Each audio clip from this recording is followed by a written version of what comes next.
This is the Biz News Podcast, one-on-one conversations with experts in business and personal development. Remember Nash Bridges? How about the Continental Op or Sam Spade? Or surely Dirty Harry? All were or are fictional detectives working the crime beats of San Francisco. They were created by authors who set new standards for the genre, including Dashiell Hammett, who could be considered the foundational author of detectives and The City by the Bay. Now it might be time to add Brian Brady to that list of authors who have picked the hilly and often foggy streets of San Francisco as the locale for their books. Unlike many of the other authors, however, Mr. Brady knows real crime and the real streets of San Francisco. He's been a cop and even chief of police of suburban Novato. Had a stint as head of security for NBC Universal in Hollywood, and you have a background that has now created two San Francisco-based crime thrillers, with a third headed into its final editing. Mr. Brady joins us for this Biz News interview. Brian, you spent your career essentially in law enforcement. I'd like to ask you, from the suburban dweller's perspective, how bad is crime, have you found? Is it worse today than it was 10 years ago, 20 years ago? That's a good question. Statistically, no. It's better today. As a police officer back in the 70s, we lost many more officers in the line of duty than we do today. And I know that number, it seems wrong because when you see the news, it's different. And unfortunately, it's not a slam at the news sources. They report what's the news. And if a group of people break into a shopping mall and smash windows, etc., that's a lead story. And unfortunately, it did happen a lot. But the overall numbers, violent crime is down, homicides are down.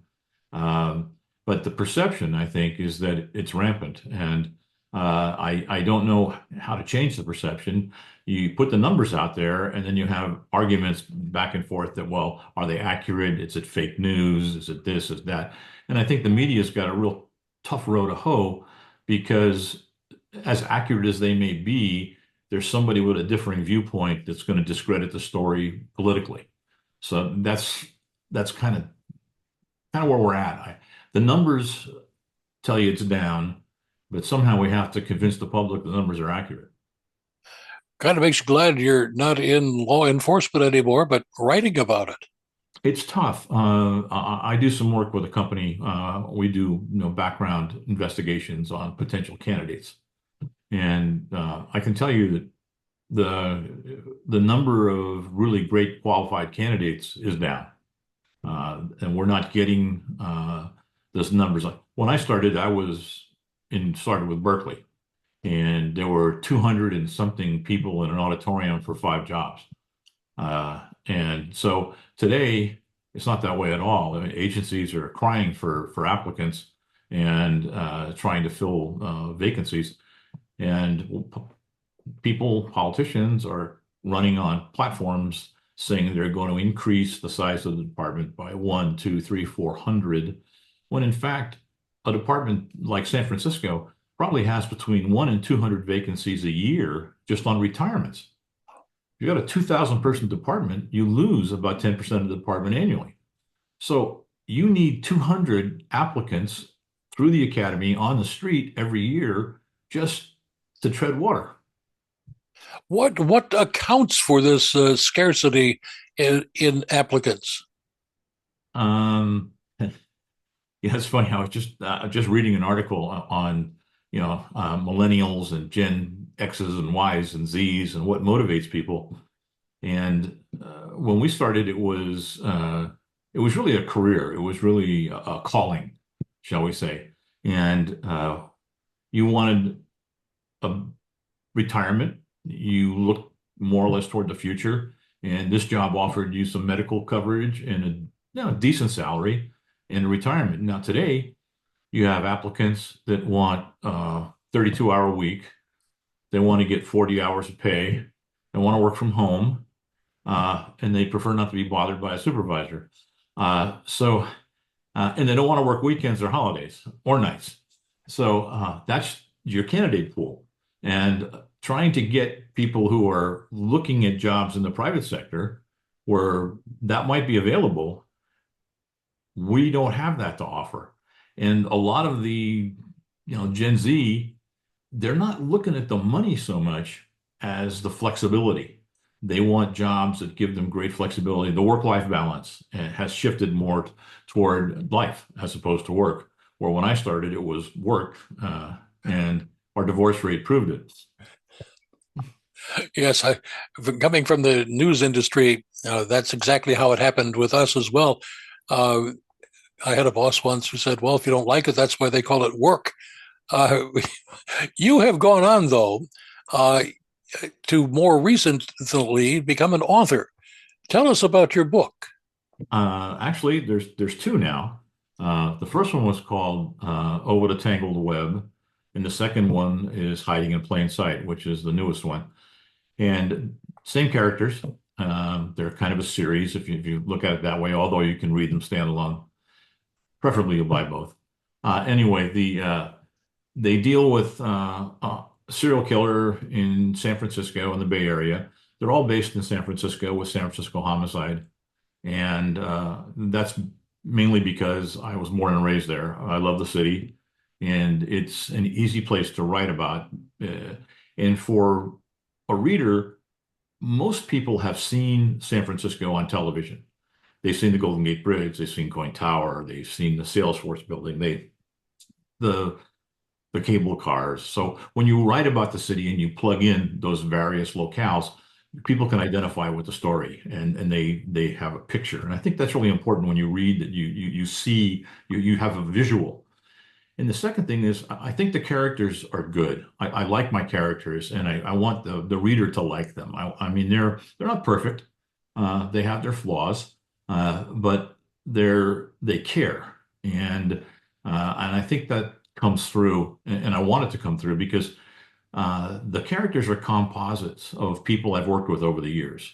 And I've borrowed heavily from San Francisco Homicide because I had friends there, and they offered me an opportunity as a young detective to go over on my days off and sit with them and sit in on interviews and go to crime scenes, and because one of the guys there I had grown up with. So I learned a tremendous amount from them, and probably one of the things I learned was just how deeply they do care and how personal they take these cases and how the hours don't matter, the weekends don't matter, and they really are dedicated to the victim and the victim's family.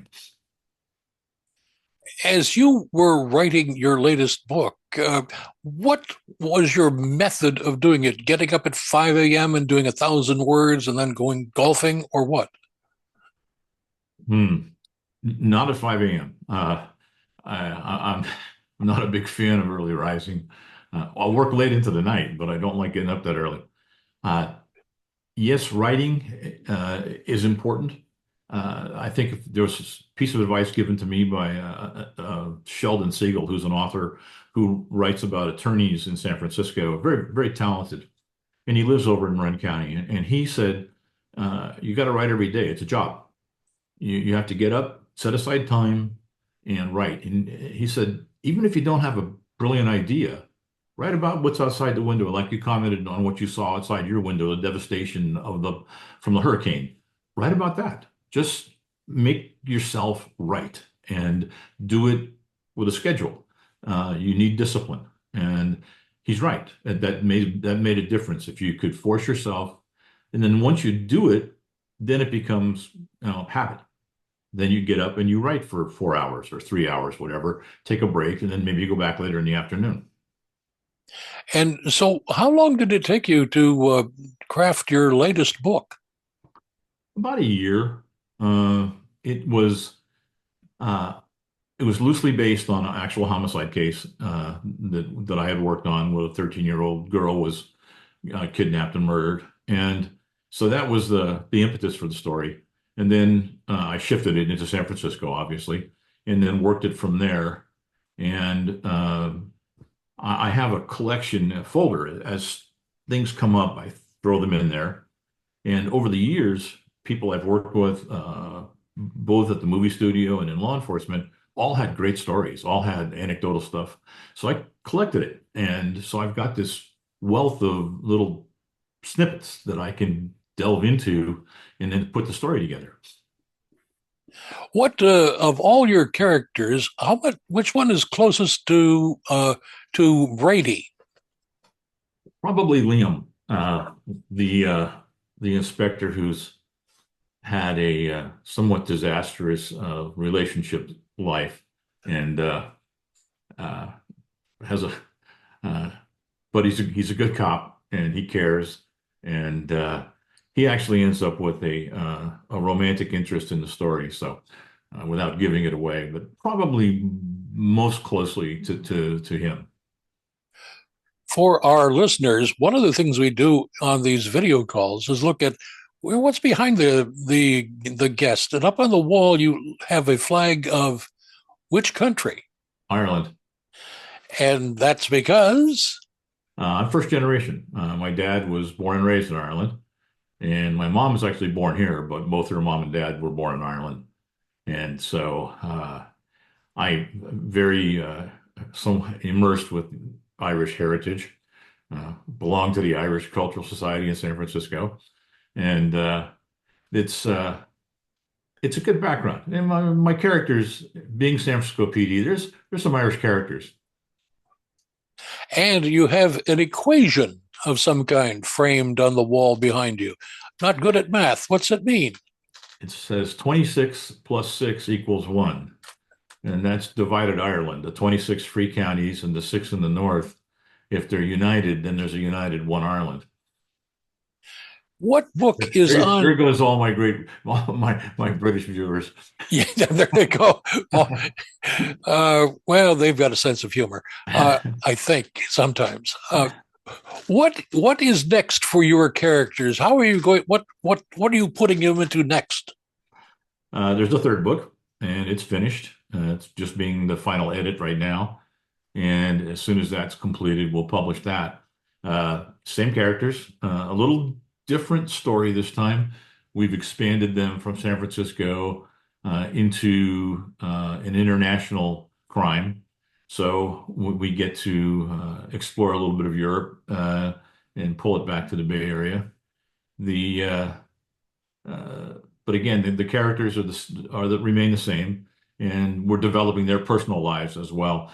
I've had fun with them. I've gotten to like them, and I actually, after you finished it, I finished that one. I kind of looked at the possibility of a fourth, and had some great ideas, and I started roughing it out, and just painted myself into a corner right away. I had a very bad guy, and I hadn't figured out how to catch him.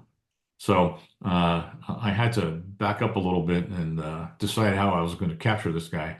So that's still in the thought process. Sounds like some of these tales would make their way down to Hollywood. Are you hoping that they'll see some action down there? I want to be the next Michael Conley. I would love to be able to take the characters and create a Netflix or movie or something. I think they would lend themselves to it. I think it'd be kind of fun. And I mentioned Conley. I've met him when I was in LA, and really nice gentleman, brilliant author. But he writes about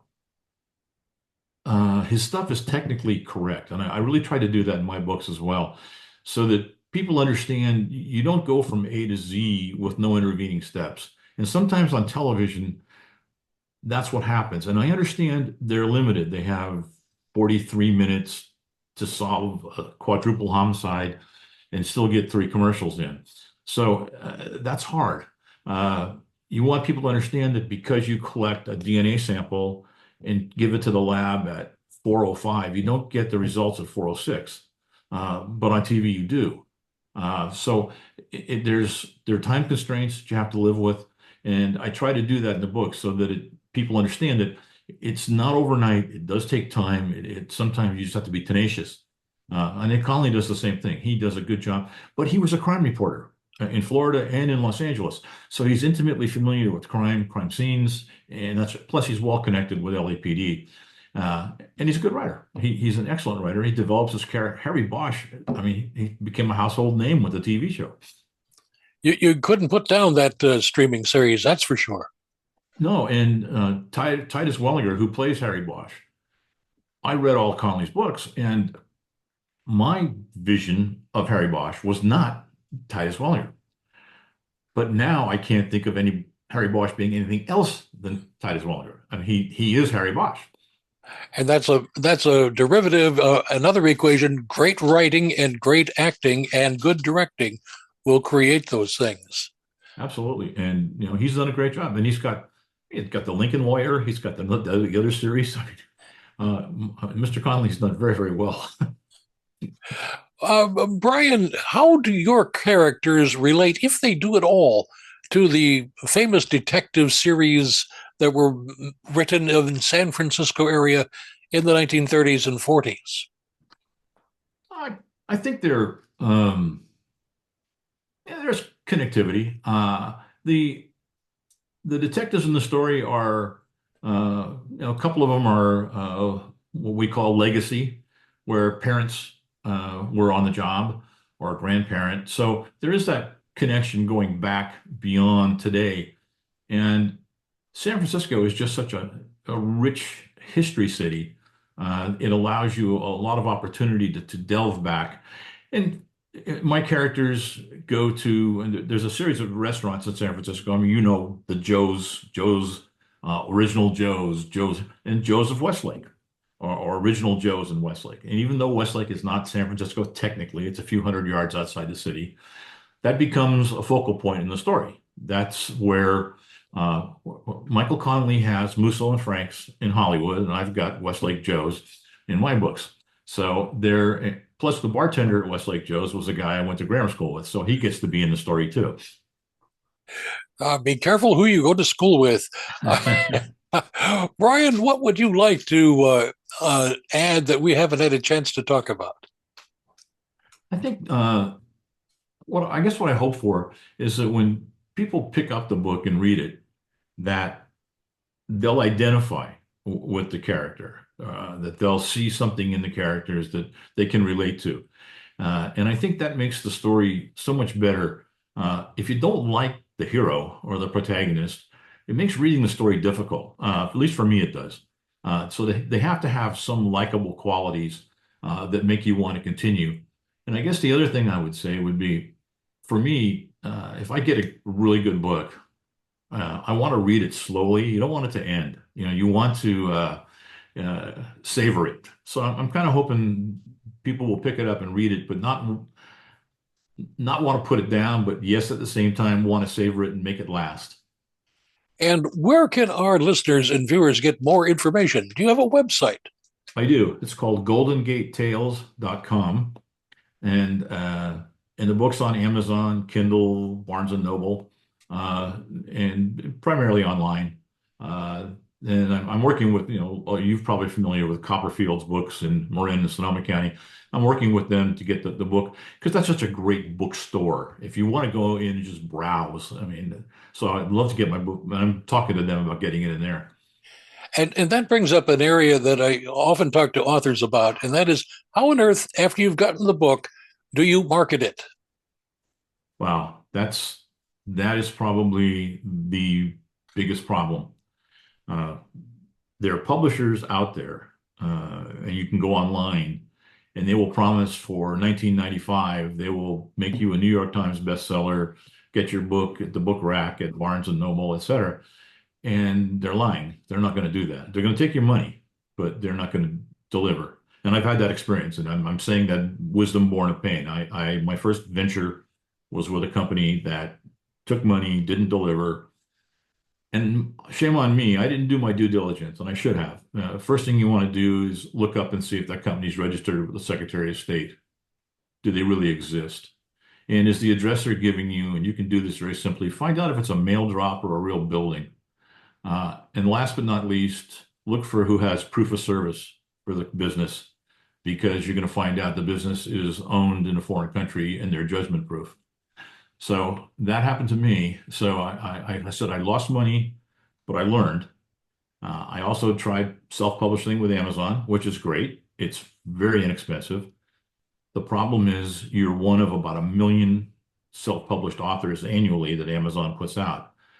You don't get notoriety. You don't get the marketing. If you want to advertise on Amazon, you have to have a minimum of 3 books before they'll talk to you about advertising. And then that's also expensive, so that when you click on Amazon, that your book pops up. So I've talked to a publicist, and I've worked with a publicist over the last 4 months or so. That's why I'm talking to you today, because of the publicist.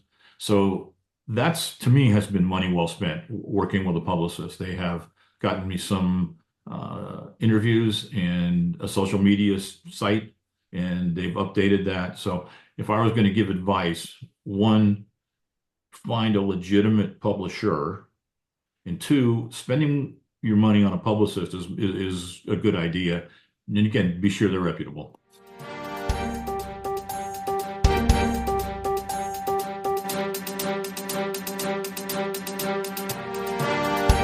You've been listening to the Biz News Podcast. We welcome your input. Send your email to editor@biznews.com. That's bizgnus.com. Thanks for listening.